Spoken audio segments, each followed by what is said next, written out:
ఏదో చెప్పాలి.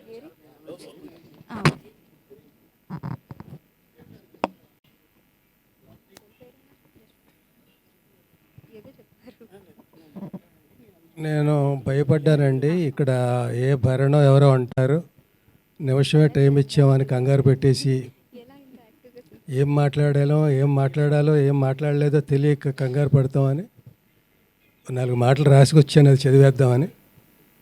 అది చదవడానికి ముందు ఏం మాట్లాడగలనో ప్రయత్నిస్తాను. ఇక్కడ ఎవరు లేరు, భరణలు లేరు కాబట్టి ఇంకా రాలేదు. రామ్మోహన్ నాయుడు గారు చాలా గొప్ప సమావేశం అండి ఇది. బ్రహ్మానందం గారు ఎప్పుడు నన్ను ఎల్బి అని పిలిచిన సందర్భాలు చాలా తక్కువ. ఫస్ట్ ఆయన పలకరింపు లంకభద్రాద్రి శ్రీరామచంద్రమూర్తికి జై. ఇంకా నేను తొందరగా పలికేశాను, దేన్ని అయినా 2 నిమిషాలు కూడా చెప్పగలరు ఈ మాటల్ని. అంత అభిమానం, ప్రతి అక్షరాన్ని అలా ఒత్తి స్ట్రెస్ చేసి అభిమానం ఒలకపోసి అలా పలకరించేవారు. ఎన్ని అనుభవాలు. ఇంచుమించుగా సగం షూటింగులు అన్నపూర్ణ స్టూడియోలో జరిగేవి అప్పట్లోనండి. మేము ఎప్పుడు 10 మందికి తక్కువ ఉండేవాళ్ళం కాదు కాంబినేషను. అన్నపూర్ణ స్టూడియో ఇంటికి ఎదురకుండా మా ఇల్లు. లంచ్ టైంలో సరదాగా అందరం ఒక 5-6 10 మంది మా ఇంట్లో భోజనం చేసేవాళ్ళం. భోజనం నాది కాదు, క్యారియర్లు వచ్చేవి. మా ఇంట్లో ఏవో చట్నీస్, పచ్చళ్ళు, ఆవకాయలు ఇలాంటివి ఏవో పెట్టేవాళ్ళం. అందరూ కలిసి కూర్చొని తిని కబుర్లు చెప్పుకుంటూ జోకులు వేసుకుంటూ అయిపోయాక ఇంకా షూటింగ్కి ఎన్ని పిలుపులు వచ్చినా వెళ్ళబుద్ధి అయ్యేది కాదు. ఈయన అనేవాడు, అరే ఎంఎస్ నాది కూడా నువ్వు యాక్ట్ చేసేసిరా, నేను పడుకుంటాను కాసేపు అనేవాడు. అలా అలా ఎన్ని అనుభవాలు ఇవన్నీ. ఈయన ఒకళ్ళు చెప్పిన జోకు ఇంకొకరికి చెప్పి మిగతా 90 చెప్పి ఎంజాయ్ చేయడం ఆయనకి ఆనందం. అందులో నా జోకులన్నీ తెలివి తక్కువ జోకులుగా ఉండేవి. నేను చేసిన ఏ పనైనా అంతే. వీళ్ళలో నేను చదువుకోని వాడిని, నిరక్షరాస్యుడిని, రచయితను అయిపోయాను. కానీ అవేవో సినిమా డైలాగులు రాయడానికి తప్ప సాహిత్యం అది కాదు. సాహితీ సభలకు నన్ను పిలుస్తూ ఉంటారు. చాలా పొరపాటు చేస్తున్నారు, పిలవకండి, అలాగే ఫూల్ అయిపోతాను నేను, మీరు ఫూల్ అయిపోతారు అంటుంట. అట్లా వీళ్ళ మధ్య చాలా అందరూ వాళ్ళ సాహిత్యం కానీ వాళ్ళ బ్యాక్గ్రౌండ్ కానీ, ఈయనతో ఒక శైలి, భరణితో ఒక శైలి, ధర్మవరానితో ఒక శైలి, ఇలా ఏబిఎస్, ఇట్లా అందరూ ఎవరికి వాళ్ళే, ఎవరి రంగంలో వాళ్ళు నిష్ణాతులు.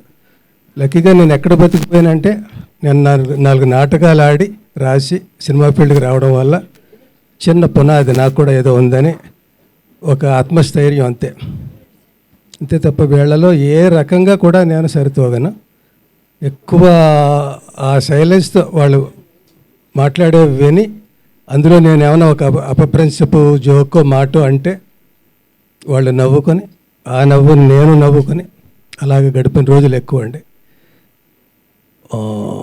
ఇదిగో ఇలాగే ఎక్కడికో వెళ్ళిపోతుందని అది చదువుతానండి. అంటే ఎన్ని చెప్పినా కూడా ఇంకా మిగులుతూనే ఉంటాయి. అందులో సగం మిగతా వాళ్ళు చెప్పేసినవి అవి ఉంటాయి.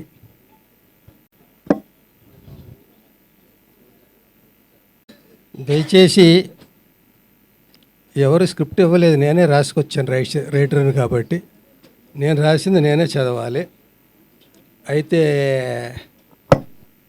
ఒక్కటి ఏంటంటే, నువ్వు మాట్లాడితేనే బాగుంది, రాసింది చదివితే ఇంకా అసహ్యంగా ఉంది అనుకోకండి. అందరికీ నమస్కారం అండి. ఈ మధ్యన ఫంక్షన్స్కి రావాలంటే భయంగా ఉంది. కారు ఆగి దిగుతుండగానే జనం చుట్టుముట్టి వయసు 70 వచ్చి కొంచెం కాళ్ళ నొప్పులు వచ్చి నడకలో చిన్న తేడా వచ్చినా సెల్ ఫోన్స్ గన్స్లా ఎక్కువ పెట్టేసి షూట్ చేసేసి ఈ నటుడిని గుర్తుపెట్టారా, చూడండి పాపం ఎలా అయిపోయాడో, నచ్చితే లైక్ చేయండి, కామెంట్ చేయండి, షేర్ చేయండి, నానా బేభత్సం చేసేస్తున్నారు. దెబ్బ తగిలితే రక్తం కారక రసం సాంబార్ కారుద్దా అన్నట్టు 70 ఏళ్ళు వచ్చాక నొప్పులు, కాళ్ళ నొప్పులు, కీళ్ళ నొప్పులు కాక కాన్పు నొప్పులు వస్తాయా?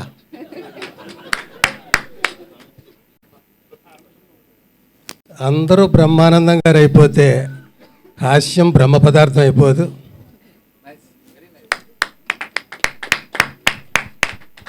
అర్ధ శతాబ్దం, దాదాపు 1500 సినిమాలు, పోటీ నలుగురు మధ్య అయినా, 40 మంది మధ్య అయినా, రాబోయే ఇంకో 80 మంది మధ్య అయినా, తరతరాలతో తలబడిన తరగని చరిష్మా. అది థియేటర్కల్ సినిమా అయినా, ఓటీటీ అయినా, టీవీ అయినా, సెల్ ఫోన్ అయినా, సోషల్ మీడియా అయినా, ఈవెంట్ అయినా, యాడ్ అయినా, మీమ్స్ అయినా, ఏదైనా ఎక్కడ చూసినా ఆయనే.